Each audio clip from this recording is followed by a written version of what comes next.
Ko turpināsim skaidrot šos ekonomikas labirintus, mēģināsim atrast to Ariadnes pavadienu, kas mūs var izvest līdz kādai skaidrībai, disciplīnas fiskālās līgums. Es studijā šovakar esmu aicinājis divus ekonomistus, viens gan šobrīd Saeimas deputāts, Tautsaimniecības komisijas vadītājs Večeslavs Dombrovskis un ekonomists Jānis Ošlais. Labvakar, kungi!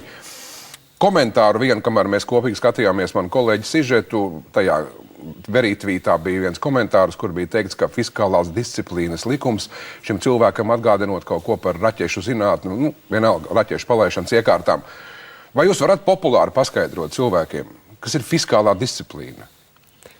Populāri. Disciplīnu mēs zinām, bet kas ir fiskālā disciplīna?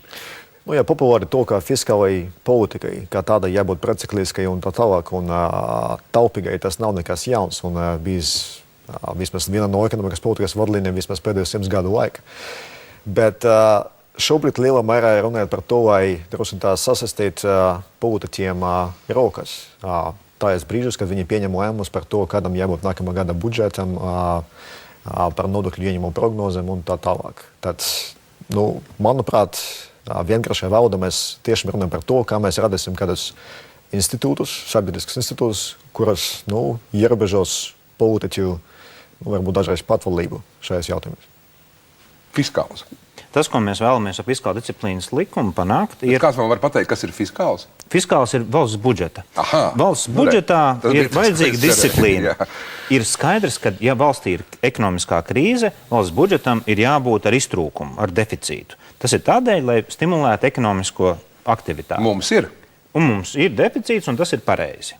Bet tad, kad valstī ekonomika iet uz augšu, tad gluži otrādi valstī būtu jābremzē nedaudz ekonomika, īpaši tad, kad viņi sāk pārkarst.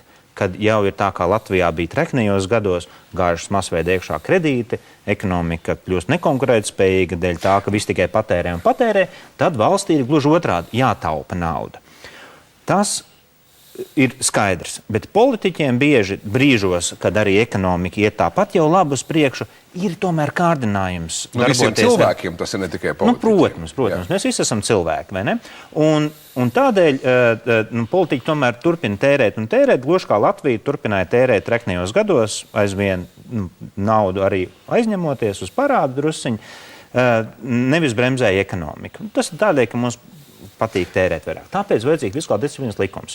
Viņš mums atļautu no vienas puses krīzes laikā sabalansēt ekonomiku, veidojot deficītu, no otras puses, tad, kad būtu ekonomika pārkāršanas brīdī, viņš mums liktu ietaupīt naudu. Un kopumā cikla visā gaitā, no brīža, kad ekonomika sāk iet uz leju. Vispār tas tāds drošības mehānisms. Jā, un pēc tam aiziet ciklu pārpalikumā, mums neveidotos lielāks parāds. Latvijai parāds nepieaugtu. Lai tas parāds, kuru mēs uzņemamies cikla lejupslīdes laikā, tiktu sekts ar pārpalikumu cikla augšupējas laikā. Jūs man pārliecinājāt, ka tā ir laba lieta. Es domāju, ka arī skatītājs. Bet, Dombrovska kungs, jūs kā koalīcijas šajā gadījumā arī pārstāvis, paskaidrojiet man, ja reiz ir Eiropas Savienības fiskālās disciplīnas līgums, kuru mēs esam parakstījuši, neratificējuši vēl, bet parakstījuši esam. Un kā te teica arī sižetā, un arī Dombrovskis pats ir teicis, ka faktiski lielos vilcienos jau tas ir tas pats, ko mēs tajā likumā. Varbūt, ka mums pietiek ar to, tad ratificējam Saeimā Eiropas Savienības fiskālās disciplīnas līgumu un miers. Ar to nepietiek? Nē, te ir divi fundamentāli jautājumi. Jā. Pirmais jautājums ir tāds, vai mēs piekritam tām, ka fiskālai politikai jābūt tikai precikliskai funkcijai. Tas ir viens. Es domāju, ka te mēs lielā mērā piekritam. Jā, bet otrais ir, ja mēs tam piekritam, tad runa ir par to, kā mēs to izpildīsim tehniski. Jā. Jo runa lielā mērā iet par to labi. Es domāju, ka visiem ir skaidrs, ka mums ir recesija, tad jābūt budžeta deficītam.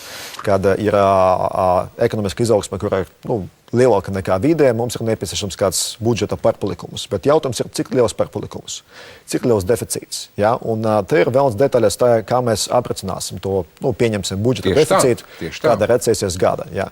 Un te ir vairākas opcijas, sākot ar dažām formulām, varbūt tāds diezgan simplificētam, vienkāršam formulām, un beidzot ar tomēr daudz tādām sarežģītākām metodēm, kuras tomēr izpilda cilvēki, speciālisti, te mēs runājam par tādu fiskālu padomju modeli. Ir šie divi modeļi. Vai aprēķināt šo budžeta iespējamo deficītu pēc formulām, vai ar padomus kādas. Tad es pieņemu, ka laikam valdošās koalīcijas deleģētu un Saeimas apstiprinātas padomus sastāvā. Kas būtu, Jānis nav politiķis, Jāni, kas būtu labākais, jūsuprāt, variants? Noteikti labākais variants ir fiskāla disciplīnas padome. Formula, kur ir ievietota pat laban iekšā piedāvātajā fiskāla disciplīnas likumā, nav nekāda raķešu zinātne. Tā ir ārkārtīgi primitīva formula, kura noteikti Latvijai nepietiekami bremzēs ekonomikas izaugsmi tad, kad būs uzplaukums, un nepietiekami stimulēs savukārt krīzes laikā. Šī arī ir formula, kura nedomā par Latvijas ekonomikas struktūrālo stāvokli. Jūsu sižetā pirms tam bija kļūda sākumā, kad korespondents runāja par to, ka Eiropā jaunais fiskālās disciplīnas līgums paredz 0,5% maksimālo valsts budžeta deficītu. Eiropas jaunais fiskālais līgums paredz 0,5% struktūrālo deficītu. Un ko viņi gribēja to teikt, ir, ka ekonomikas valsts budžeta deficītam ir divas daļas. Cikliskā daļa, tas ir tā daļa, kas attiecās uz pret ciklisku, ekonomika iet uz leju, mēs veidojam ciklisku deficītu, lai izlīdzinātu ciklu, un otra ir struktūrālā daļa. Tā ir daļa, ko mēs tērējam virs cikliskā deficīta. Un, respektīvi, tad tas formula tur īpaši nederētu, jo viņi nespēja kaut kā... Respektīvi, šī formula pirmām kārtām jau neatbilstu Eiropas līguma prasībām, kurš paredz nevis kā sižetā, bet teikt 0,5% maksimālo deficīta apjomu, bet faktiski 3 plus 0,5, tas ir 3,5% maksimālo deficīta apmēru. Plus vēl viņa Eiropā strīdās par precīzo definīciju, iespējams, viņa būs vēl lielāko atļaus. Latvijas formula pēc būtības mazāku šo te deficītu paredzēs. Viņai vajadzētu paredzēt tieši tādu pašu, kādu viņi paredz Eiropas fiskālajā disciplīnas līgumā. Tas būtu loģiski. Tas būtu loģiski. Šī esošais likuma piedāvājums un esošā formula ir noteikti atšķirīga no Eiropas fiskālās disciplīnas līguma, no kopējās Eiropas prasības. Viņa neskatās uz ekonomiku tādā veidā, kā skatās Eiropas fiskālās disciplīnas līgums, kurš izšķir ciklisko un struktūrālo deficītu un ir ārkārtīgi primitīva. Tā nav laba formula. Es nezinu, kurš viņi ir izdomājis, bet viņi ļoti neveiksmīgi. Ko Saeima domā darīt? Formula vai, kā Jānis saka, varbūt tā nav laba formula vai arī padome? Bija Saeimā runāts arī par formulu, es zinu to. Esošajā redakcijā līgums tomēr paredz formulu. Ja? Un mēs, vismaz Reformu partija, esam atbalstījuši šo sākotnēji vismaz pirmajā lasījumā, bet uz pirmo lasījumu ir opcijas tikai vai no atbalsta vai nē, bet mēs uzstājam uz to, ka mēs uzskatām, ka formulu jāizvieto tomēr ar fiskālu padomi. Ja? Un te es pilnīgi piekrītu Jānim. Ja? Mēs tomēr runājam par diezgan ļoti svarīgām lietām. Ja pieņemsim recesijas laika, ja mēs nevarēsim atļauties, teiksim tā, pietiekamu budžeta deficītu, tad, vairāki tūkstoši cilvēki par to maksās ar savām darba vietām. Tieši tā. Un šī recesija būs daudz smagāka nekā tā varētu būt. Līdz ar to mēs tomēr uzskatām, ka šī formula, es pilnīgi piekrītu Jāņam, ka tā ir pārāk primitīva, ja, un tā, dažos gadījumos, teiksim, varētu būt sekas diezgan katastrofālas, un ar to jāizvieto tomēr ar fiskālu padomi. Ja? Tātad pirmais lasījums ir viena lieta. Saeima šobrīd liecas uz to, ka tagad pavisam drīz tuvākajās nedēļās šis jautājums būs Saeimas darba kārtībā. Saeima tomēr labos pirmajā lasījumā formu. Es nedomāju, ka mēs runājam par Saimu, bet vismaz Reformu partija pašlaik gatavo grozījumus, kuri paredz tieši fiskālas padomēs variantu, lai šo formulu aizvietot ar fiskālo padomu. Būšu sātana advokāts. Padome. Šis vārds jau vien dažos ievieš drebuļus, jo zin, kā pie mums ar tām padomēm. Te iet ostu padomes jautājums šobrīd joprojām ir, jūs noteikti labāk par mani zinat, jā, visā šajā te politiskajā, drudzī, jā, varbūt pat ievieš zinām tādu nepatīkamu sajūtu. Bet tās ir jūsu iekšējās lietas. Padomi, tā taču ir arī valdības koalīcijas, kompromisa rezultātā izvirzīti cilvēki. Atkal varēs teikt, ka viņi mēģina kādu lobēt, stiept segu uz vienu vai vienas vai otras partijas pusi. Un tāpēc, piemēram, Zviedrijā viņi ir izveidojuši fiskāla disciplīnas padomu tā, ka šajā padomē strādā tikai pilnīgi neatkarīgi cilvēki.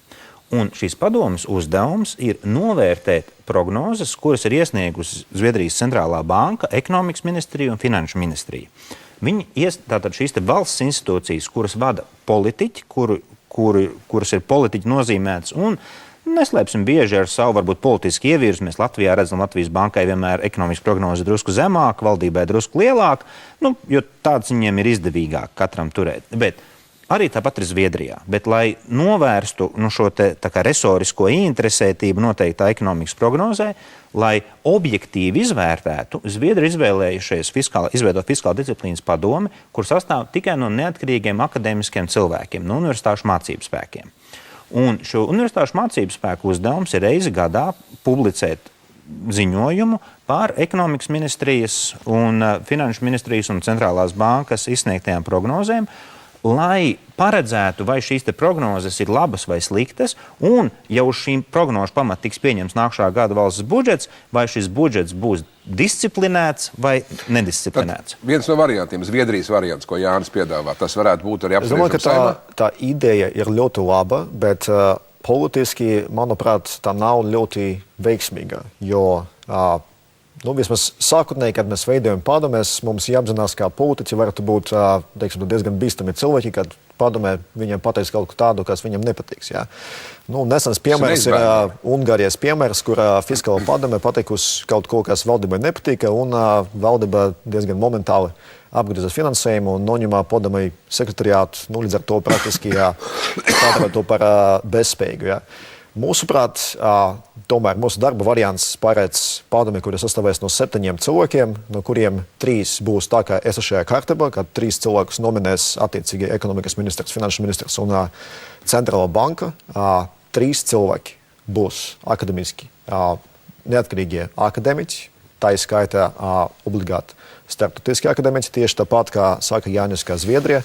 Un vēl viens cilvēks, 7. lai to sabalansētu, varētu būt nominēts, piemēram, no Komercbanku asociācijas. Proti, kā gandrīz visus būs jāapstiprina Saeimā, un, protams, ka uz termiņu, kurš būs ilgāks nekā Saimas termiņš, teiksim, uz 5-6 gadiem. Tad mēs runājam par procedūru, kurā padarīs to padomi pirmkārt pēc iespējas neatkarīgāku, bet otrkārt, kura tomēr saglabās pietikamas, manevrēšanas ietekmes iespējas valdībai, lai valdībai tomēr, un politiķiem tomēr nebūtu pārāk liela kārdinājuma noraut padomei galvu. Es gan parādzu te riskus dažādus. Es domāju, arī tīri cilvēciskus padomus. Atkal tas nozīmē, ka tiek radīta jauna institūcija, jaunas algas jāmaksā būs, un es nezinu, vai sabiedrībai to būs viegli pārdot, lai arī varbūt tās ir vajadzīgas lietas. Es domāju, ka sabiedrībai daudz vairāk ir izmaksājusi bezatbildīga finanšu politika, nekā izmaksātu daži varbūt zinātņu doktori, kas strādā šīs padomas sekretariātā, un daži zinātnieki, kuri darbotos viņā. Bet Vjačeslavs saka, ka nevar taisīt šo padomu pārāk neatkarīgu, jo tad viņa būs pārāk neatkarīga un nepatiks politiķiem. Bet tā ir šīs padomas jēga. Mēs gribam viņu izveidot neatkarīgu tādēļ, ka mēs nevēlamies, lai viņi klausītu politiķus un lai viņi izsaka skaidru, neatkarīgu un labu viedokli. Un tāpēc es drīzāk uzstātu tomēr uz to, ka šī padoma ir jāveido no akadēmiskiem ekonomistiem. Es domāju, ka viņi jāveido, ja, piemēram, mēs veidot viņu no 7, tad varbūt 3 varētu būt no ārzemēm, piemēram, labām Amerikas labākajām augstskolām, labākajām Eiropas augstskolām, un varbūt 4 varētu būt vietējie ekonomisti. Mēs tā uzlabotu gan ekonomikas pašu zinātnes stāvokli Latvijā, gan arī padarītu šo padomu patiesi neatkarīgu. Un es domāju, ka mums nevajadzētu iekļaut iekšā tur Komercbanku asociācijas pārstāvi, jo es domāju, ka šai padomē jābūt pilnīgi neatkarīgai. Tajā skaitā viņai ir jādomā un jākalkulē, kādu banku sektors atstāja iespaidu uz valsts kopējo budžeta situāciju un jāspēlē faktiski arī pret banku sektoru, kurš ir būtiski liels spēlētājs, mēģinot izlīdzinot viņa radīto ciklu.